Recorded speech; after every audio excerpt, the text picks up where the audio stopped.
মানুষকে নিয়ে প্রচণ্ড আশা করে যেখান থেকে পাওয়ার হতাশাগুলো থেকে তুমি একাই বাঁচতে শিখবে। আজ হোক বা কাল তুমি শিখবেই।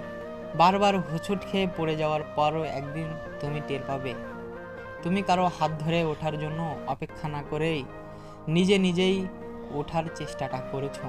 তুমি টের পাবে তুমি আর আগের মতো নেই। সেই প্রচণ্ড রকমের ইমোশনাল অভিমানী, বেশি আশা করা এবং অল্পতেই হতাশ হয়ে যাওয়া সেই দুঃখবিলাসী মানুষটা তোমার মাঝে আর বাস করে না। কষ্টগুলো, হতাশাগুলো তোমাকে বদলে দিবে। বোকাশোকা ধরনের সেই তুমিটা একদিন অনেক বেশি স্মার্ট হয়ে উঠবে। সেদিন তোমাকে প্রতিনিয়ত কষ্ট দেওয়া, হতাশ করে দেওয়া কিংবা ধাক্কা দিয়ে ফেলে দেওয়া মানুষগুলো ভীষণ চমকে যাবে। কেউ কেউ ফিরে আসতে চাইবে তোমার কাছে। তুমি সেদিন মুচকি হেসে নিজের জীবন সাজাতে ব্যস্ত হয়ে যাবে। এই ব্যস্ততা তোমার একান্তই, অন্য কারোর জন্য এই ব্যস্ততা না। এই ব্যস্ততার ভাগ দেওয়া যাবে না কাউকে।